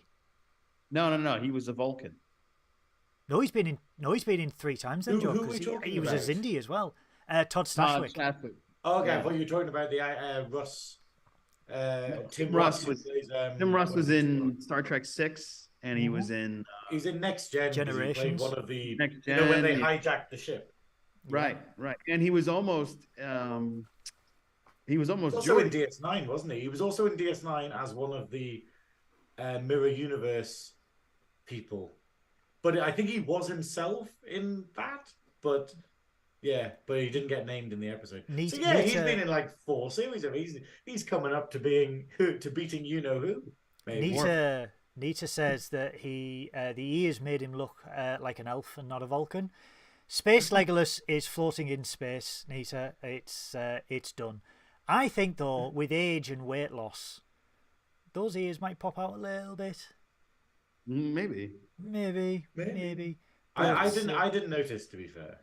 Yeah, but we finally get a payoff for Raffi as well, where Worf has declassified all of her commendations, all of her missions, and Worf finally just gives a hug. I want a Worf hug. No, Nita wants a Worf hug, but she also wants Worf's Enterprise. Which one? Because he has 2. Double D. There it is. Data and Troy in therapy. Yeah. It's just like Troy's just like, well, we've gone over by an hour again, and she just starts looking at holidays. I love the little looking at holidays was brilliant. Yeah, and he's like, I saw an ensign feeding his cat and I cried. And I was like, oh. And Jason raised a good thing on your podcast last night, Joe, where he's like, imagine if someone gave him a cat and he was like, oh, thank you very much. And he started sneezing. Oh, that would have been hilarious. Yeah. He's allergic to Spot. Yeah. But then we get to 1 year later and we see the Enterprise at the Fleet Museum. Lovely touching moment where we hear Michelle Barrett's voice as they shut down. Beautiful beautiful. And Riker saying I'd missed that voice. Yeah, Yeah. it was a wonderful little callback to how we were all feeling, where we were just like, nope, that makes Trek for me, I think. Yeah, and then we go back to Space Dock with Ensign Jack. Now, is he Jack Picard or Jack Crusher? I think he probably stays Jack Crusher. Yeah, Yeah, because probably stay Jack. bit of nepotism going on there when he was on the It's fast always track. nepotism. Always nepotism. And Well, before that, don't we get a scene with like Jack, Picard, and Crusher? this is Where it. they're in This the is the shuttle. scene. Yeah, okay. Yeah, this is the scene because he goes on about nepotism. And Picard says, names means almost nothing. This is all you, son. And then, holy shit, we see the Enterprise G, which is the rechristened Titan A to the Enterprise G. I sort of expected we were going to get a new Enterprise. I didn't think it was going to be the Titan. Yeah. Yeah, especially because the Titan had nothing in by way of weaponry. So if you're the flagship of the Federation, you better come prepared, like don't come at all, you know. Yeah, it was. That's what bugged me about it. It was like, oh, if they go out and deal with a fleet of Romulans, they're not getting it. It's going to be a quick fight, you know. That's it. They must have they must be upgrading it. But then, is it going to be the same ship if they just like go, hey, let's change everything about it, you know? Just upgrade the lights. Yeah, just put put new lights in. on. You know? Increase the lumens. Come on, guys. There is no energy crisis in the 25th century, okay? There is no cost of living crisis as we have in the UK. You can have brighter bridges, please. But yeah, I was shocked with that. I thought it was going to be a completely different ship. But yeah, okay, I'm with it. If that's where they want to go for a spin-off with Captain 7 of the Enterprise G, the Enterprise G, or the Enterprise Goodwill, I don't know. But we get Commander Raffi. So we know if there's going to be a spin-off, it's going to be Commander Raffi. Because she, again, underused in this series. Yeah. But at least we got a chance to like her. Because I found it very difficult in season 1 because you didn't get much time. Season 2, what happened? And then season 3, like, you know, we finally went, cool, this is how you use Raffi. So it's brilliant because it makes me excited about a spin-off. Like, imagine if they did this crew, if they did like the new Enterprise and they had it with like 7 of 9, Raffi and Jack, and then obviously the LaForge kids. Yeah, that's it. Lieutenant LaForge, she got a promotion. Yeah. Oh, that's right. Yeah. Actually, did you see that? I just before I came on, I saw a I don't know if it was a advert or whatnot, but it was talking about apparently someone from Voyager was meant to get a promotion this series, but it got cut out. Apparently there was going to be Harry Kim. Apparently there was going to be a passing bit or whatever where it goes, oh, Lieutenant Harry Kim or something, which basically suggests that at some point he gets a, and they cut it out, and I'm like, I do not know if this is just hold on, guys. or a lie. That's just, hold on. I think it's just a bit because he never got promoted in fucking Voyager. So. Yeah, that's it. And then, but it's even funnier if they're saying it was going to happen, but we decided to cut it out. So we're saying, so we're saying he was an ensign 28 years ago, and what you are telling me that in 28 years he went up by 1 rank? Yeah. Yeah, and then 7's like, I'll make commander in about a year. Like, kid 7's like, oh, I'm captain there. Here we go. Yeah, that's it. Yeah, she walked in 4 years later. Now she's got her own gaff. It's just like... Yeah. Hold on. I'm going to Google this. Well, there is a funny meme that's going on the internet where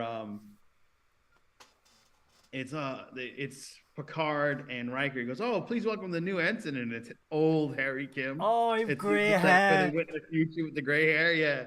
Oh my god! Just like mug on his face, like I'm still ensign, you bastards. While Graeme searches that, Nita does have a question for us. What qualifies Jack to be counsel to the captain? I'm going to say he's been around. He's streetwise in space terms. I don't know if you guys. Oh no! Yeah, literally. Picard finales. Picard's they've spelled it wrong. Picard finale's cut Voyager cameo means he's Captain Harry Kim. So he becomes captain, but it isn't Star Trek canon yet.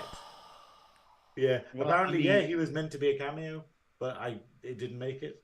I mean, according to one of our show listeners and recurring guests, Aaron, he stated that there's no deal yet for a legacy show. So, make sure you go and check out Section 31 and then use the hashtag Star Trek Legacy so we can get that going.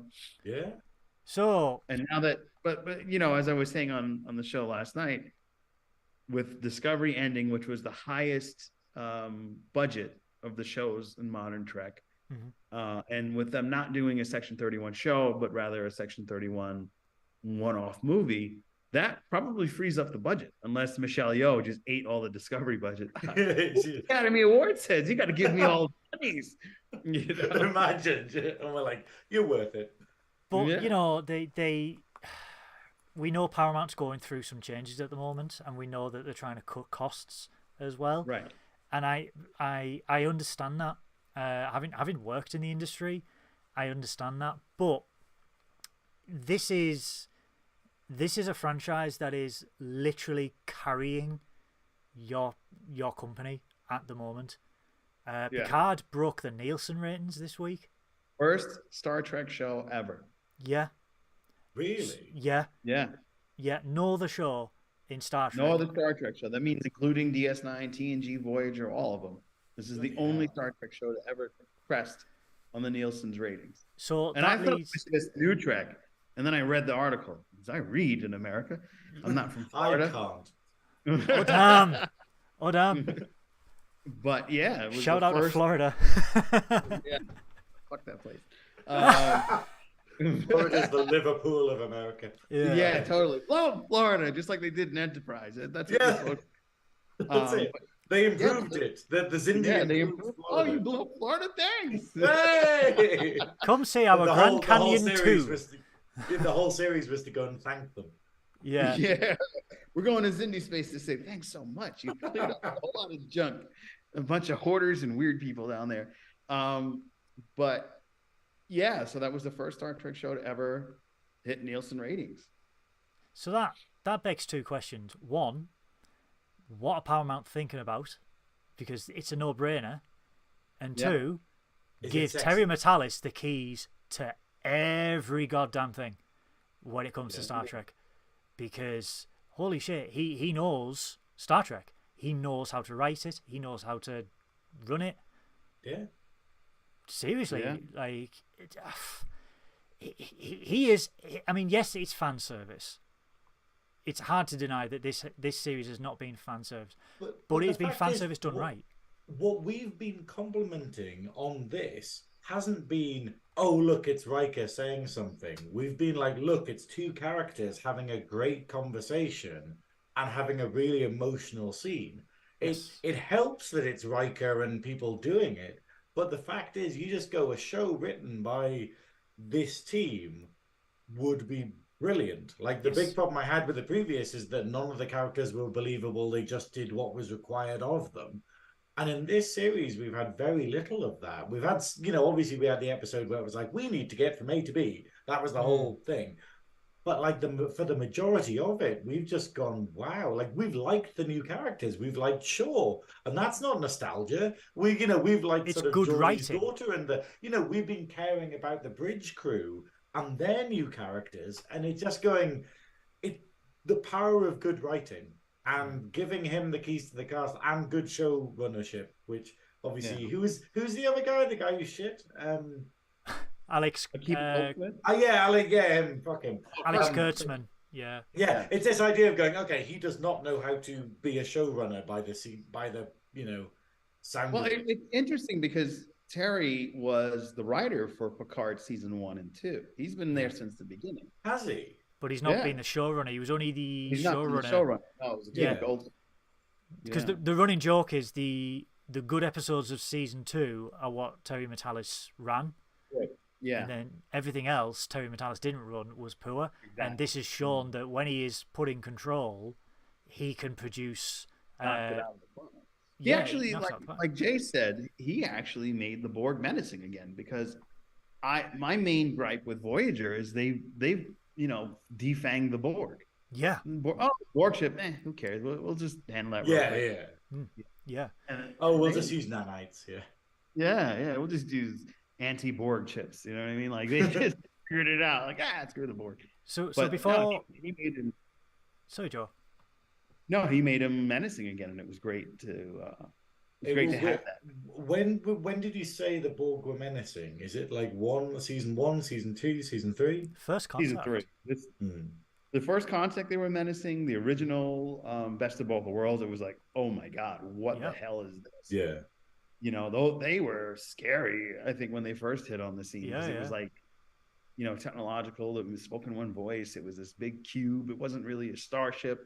It wasn't the typical alien race with somebody overacting, like, let's slip the dogs of war. It wasn't any of that.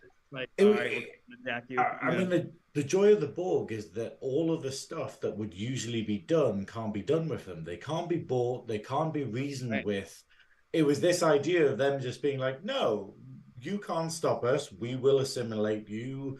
And if you try and kill us, we're going to just shrug it off after a while. We're going to adapt to your phaser fire, and the only thing you could do was run, essentially, or do some crazy kamikaze thing. And then in Voyager you just go, oh yeah, they can easily be defeated by this, and oh yeah, you can reason with them and like sort of make a deal with them and stuff. And it's like going, these aren't the Borg. This is like this is like in Voyager, they did misuse the Borg. They defanged the Borg. It's the best way to describe it. It was like, meh, Although I did like Species 8472. Yeah, which I thought would have been a really cool villain for this season. To be like, oh yeah, well, we're behind everything because we're the Super Borg. That would have been kind of cool. Guys, so do you think that the Borg were only behind all of this because Alice Krige answered the phone quicker than Keiko O'Brien? but that's where legacy. They probably phoned her a couple of times. They're like, "Oh, Keiko's not available. We'll have to go with Alice Krige then." But that's where legacy comes into it, Graeme, because it's revealed in the spin-off that the big she's who bad fucked up the Borg cube. That's why the Borg cube was fucked, because Keiko had got to them. Yep, she started planting stuff and then took over. She's like, "Oh, I planted some seeds." I nagged the Borg to death. The evil botanist that is Keiko O'Brien will return in Star Trek Legacy. You can bet your bottom dollar on that. That is a Star Trek in prediction. That will never come That will true. never happen. But I do have one question. What do you think 7 of 9 said before the ship warped out? Bang it. Bang it. No, I don't know. I was trying to work out what it would be, but What do you think, Joe? Ascension. Oh, wow. Yeah. Oh, so not Spock from Strange New World Season 2. I want to ship the go now. No. Yeah. Ascension. Get out of here. Let's go forward. So then we get to ending 2 in 10 Forward in LA, where Riker and Troy are deciding whether to go to the luminescent beaches of Kepha Prime or Orlando. Seriously, guys, I hope that's a joke. Does Disneyland still exist in the 25th century? It depends. Ron DeSantis is still governor next election cycle. Probably not. There will be a Florida. Technically, Florida doesn't. But they'll be visiting. Florida, with the rising sea level, sinks more and more. So the giant penis that is Florida shrinks every year. It's got shrinkage from the ocean. But don't forget, they've got the Grand Canyon too has taken care of that from Enterprise. Yeah, so exactly. they'll just probably just fill that's a nice little river now. Going all the way up to Tampa. The rumor is other states are enticing Disney World to move to their states, especially North Carolina, which has a lower tax rate than Florida does. And since Ron DeSantis tried to champion this stuff, and it's hard to talk American politics. It's really it's a weird thing because like the happiest place on earth is now going to be in North Carolina.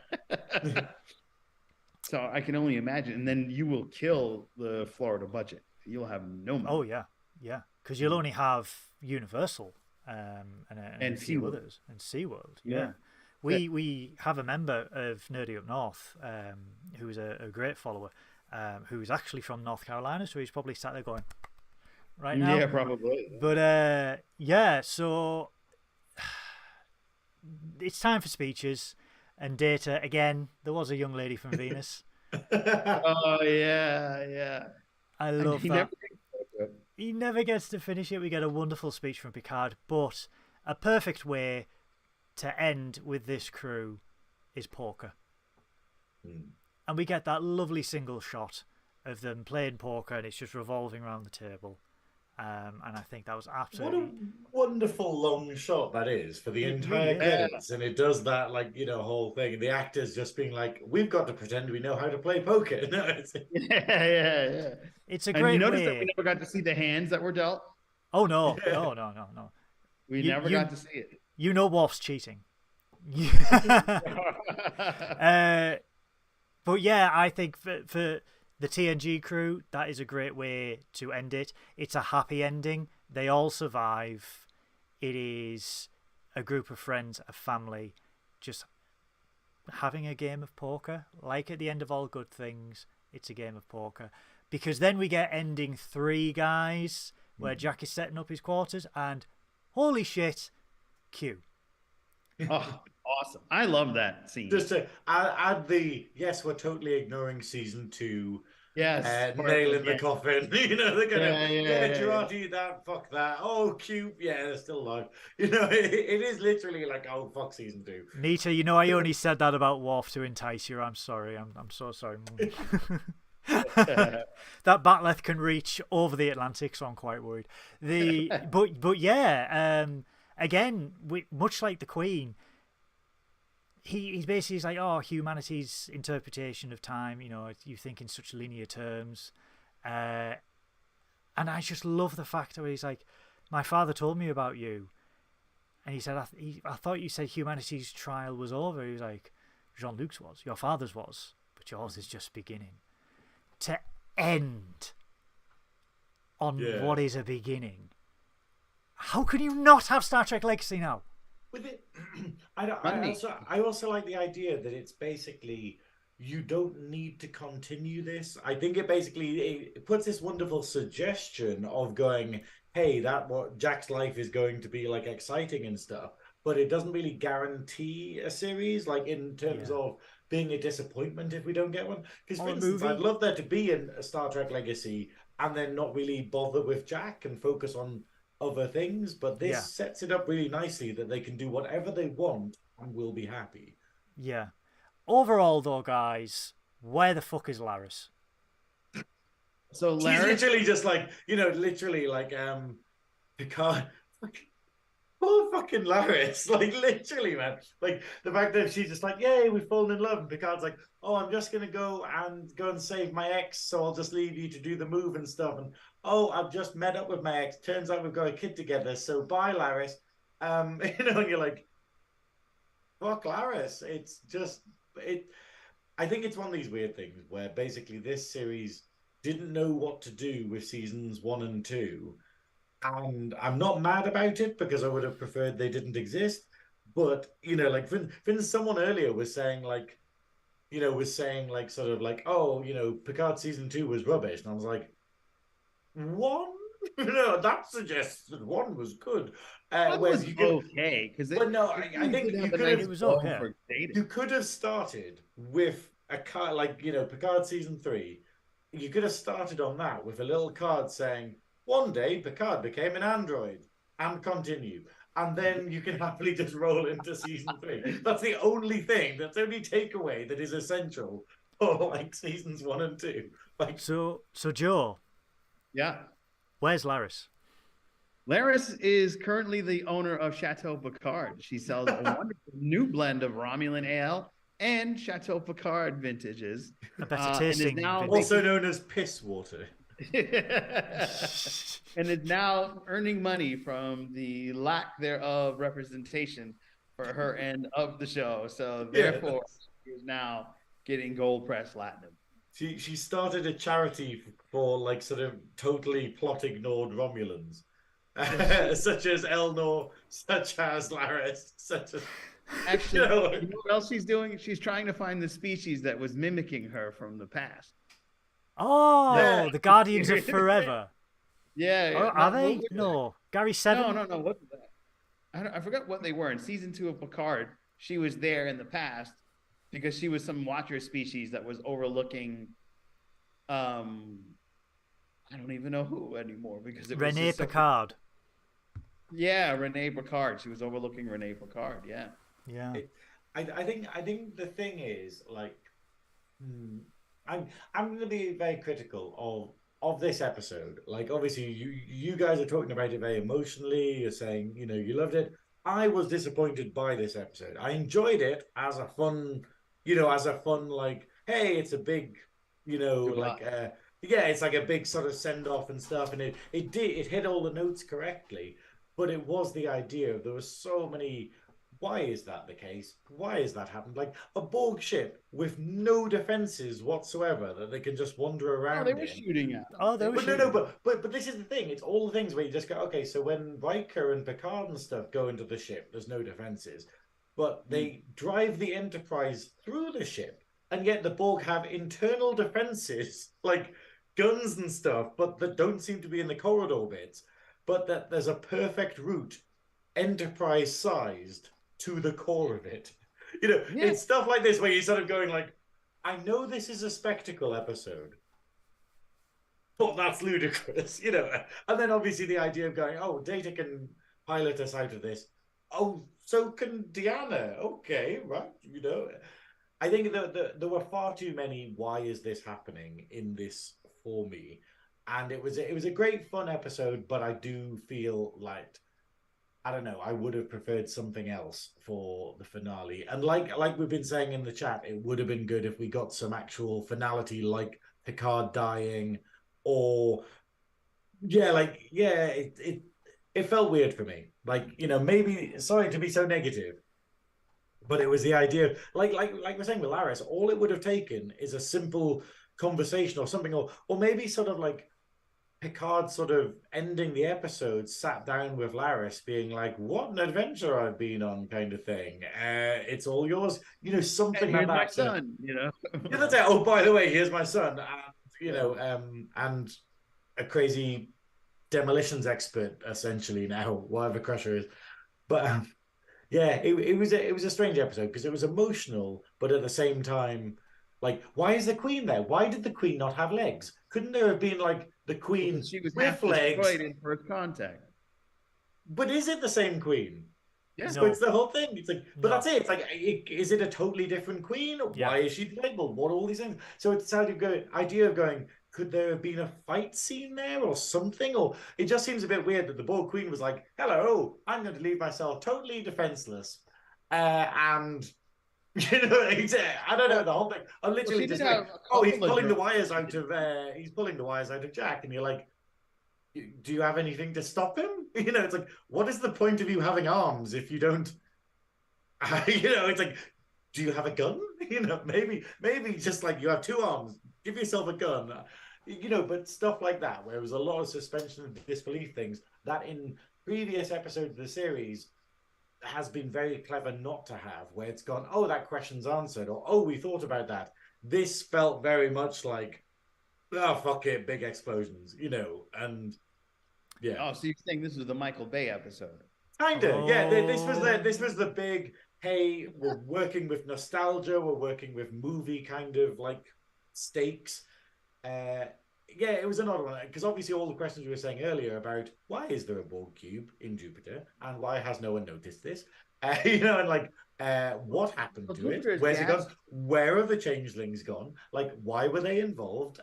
You know, or like, where's Jurati? Where's this? It was just very weird that it basically went, let's raise more questions, but not answer the, you know, other ones. But yeah, anyway, that's my rant over. I enjoyed it. But it was the idea of going, Joe? Yeah, one of the things that you brought up about certain things being left untied. I mean, the Crusher just immediately fixing, going, oh yeah, we've sorted out the transporters for changelings, and we've sorted out, because that's the thing, when the Borg got de-assimilated, that was so disappointing. Literally the idea of going, okay, so the signal has stopped, and then they've immediately gone back to being humans.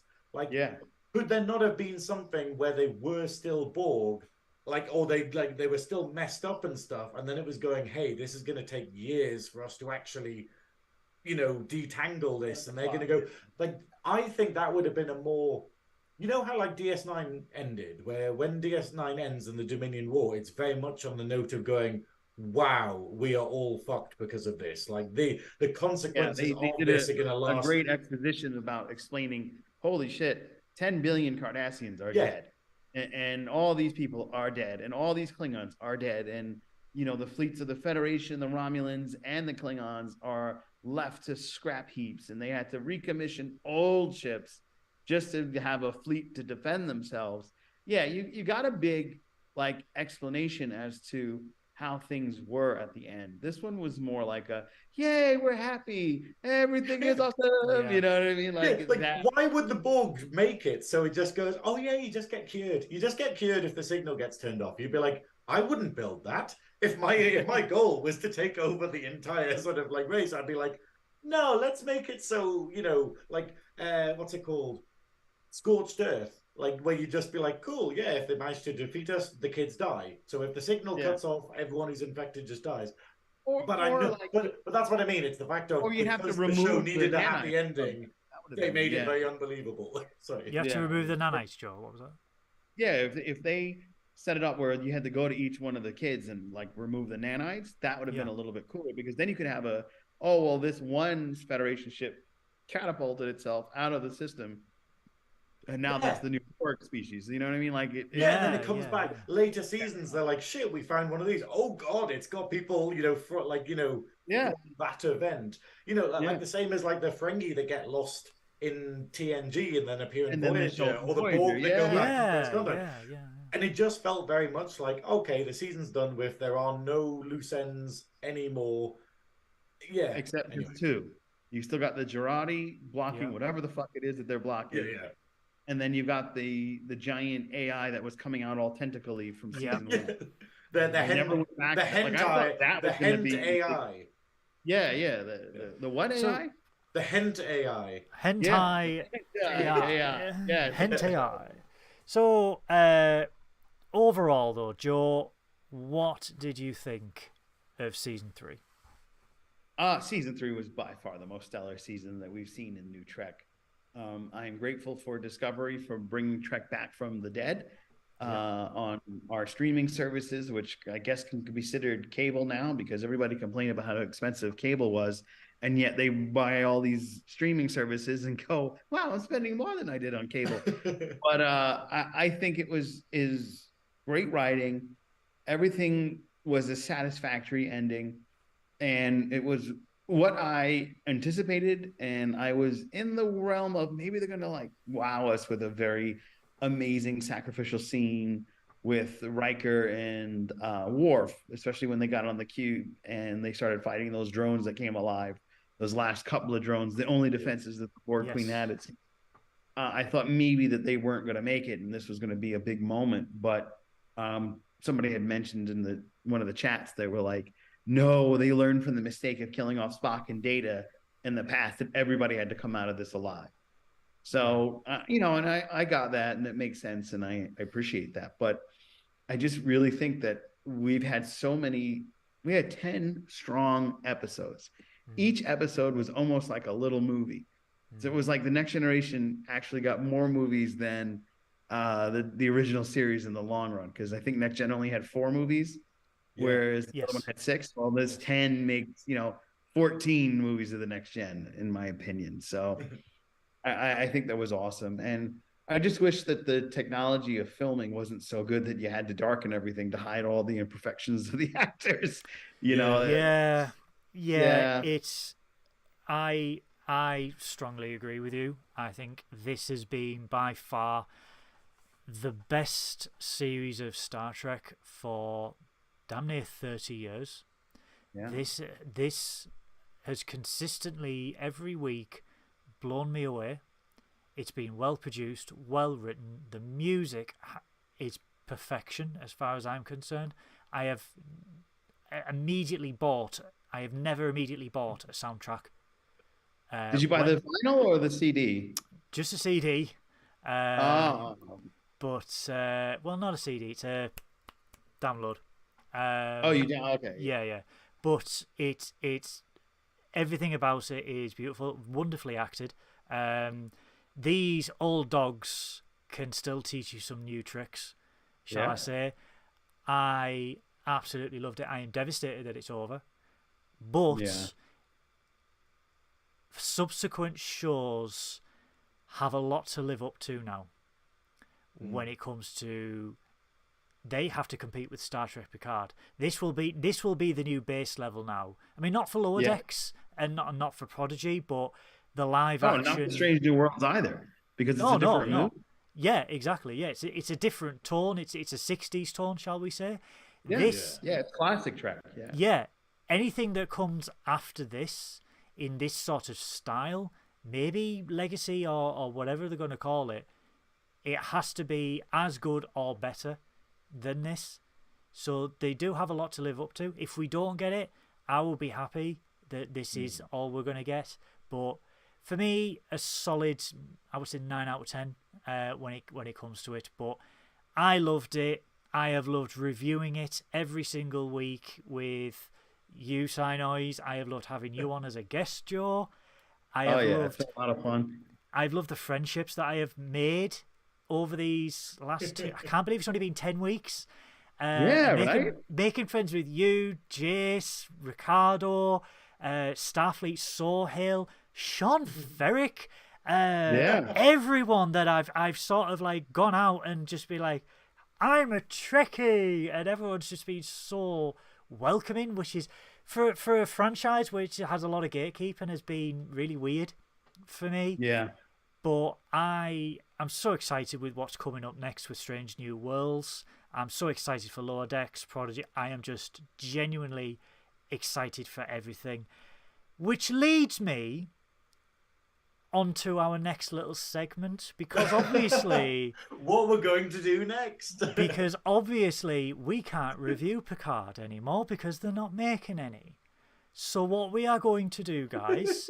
whilst we wait for Strange New Worlds Season 2 to come out in June, we are going to review a random not next generation. We're going to a random episode of Trek. Random episode of Star Trek, and we have, ladies and gentlemen, from the Prime Universe. From the Prime Universe, we have, ladies and gentlemen, the Double Wheel. There's no TV shows in the Double Wheel. Not yet, anyway. Maybe they'll do one. Yeah, so we have, ladies and gentlemen, the Double Wheel of Star Trek episodes. So I'm so excited for this. You guys are probably not going to see it. Of Trek. If you're not watching it on the YouTube, you're probably not going to see this. But we do have an incoming transmission from Starfleet Command. Incoming transmission. Oh my God! Incoming transmission. The LCART computer network, authorized access only. Console 47. But let's go to the Double Wheel, guys. And oh my God, the screen should have changed and we should see. Hopefully, is it worked? Yes. We should see not a Double Wheel. Oh God, I can't see it. Can you share the screen on? I can't share the screen, but the viewers can see it because I can't see it successful. But guys, I can't see it. I don't know when to do it. Oh, don't! I will spin it for you, my good sir. No, but I can't hear it to shout Dabo if it's. When I will give you the cue, guys. I will give you the cue because this very gesture to us again. This very cheap pound shop dollar store gag is brought to you by me, who did this in the space of 3 hours, learning everything on OBS. Yeah. So, are we ready to spin it, guys? Yeah. Ready to spin? Let's spin the wheel. Here we go. I cheated. I got my phone so I could look at it. Oh my God! It's spinning! It's spinning! It's spinning! Stopped. Double! Oh! Our next review, guys, is Star Trek The Next Generation Descent Part 1. Ooh. Oh, there you go. Ooh. So here's the thing. What do we do? I was going to ask this. What do we do if it's a two-parter? Do we do both of them? Because there is a strong risk that we will get part 2. So should we just do both of them? We will do both of them. So Descent part 1 and part 2. Okay, I'm excited for this. We will do both of them, guys. So in the next week, we need to watch both of those episodes and then we review them. We review them, guys. I hope you liked my cheap gag. Please give Synoiz all the thanks for creating the dabble wheel of Star Trek episodes. Bless him. It stopped working an hour before we went on. He was like, I'm fixing it. Yeah, I was cheap O'Briening it. It was one of these things where basically I moved it around because we added a screen first. So that you had to, so it shows like the dabber wheel and you press the button, and then as soon as I did that, like the spinning stopped working, and I was like, oh, okay. We will refine this over time. I can't even blame Cardassian technology either. Ah, bloody Cardies. But guys, I would like to thank my very wonderful, handsome co-host, Science Officer Synoiz, for joining me this week, and I would also like to thank Captain Jodov of Spectrum Sanctorum for taking the time out to speak to us, because he is live from New York, guys. Yes, yes, I'm deep in the heart of being the most Star Trekiest bastard in New York City. New York City. This podcast is transatlantic, everyone. But don't forget to let everybody know that you're going to be joining us in the Agony Booth. Oh, yes. Joe is going to kick me into the Agony Booth and succumb me to whatever tortures he sees fit on May the 18th. God help me, everybody.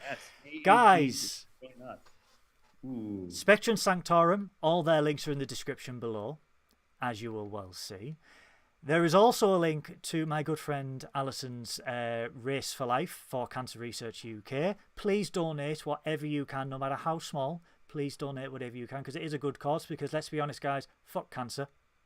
Yeah. Let's see that bastard eradicated.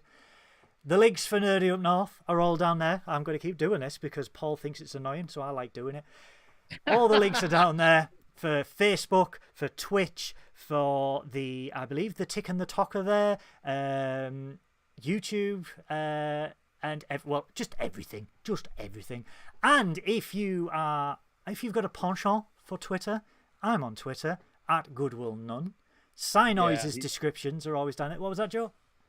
You've got a great Twitter. It's very fun to follow. I don't work. I just go on Twitter.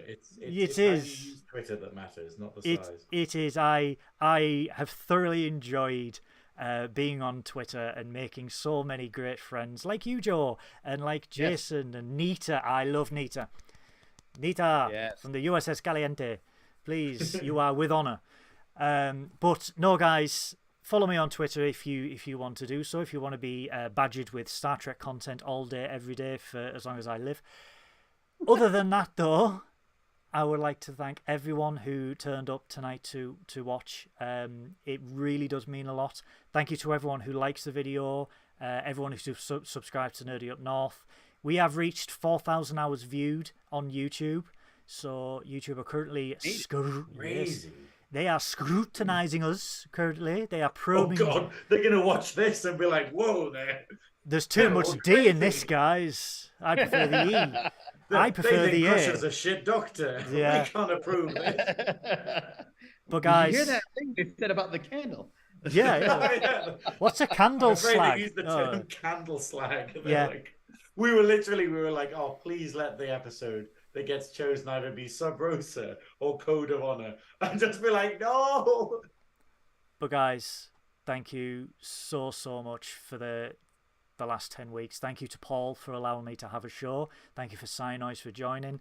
Thank you for Joe for agreeing to be a guest twice. Why he came back a second time, I don't know. I really don't like know. You guys. You're fun. I like you. You can actually talk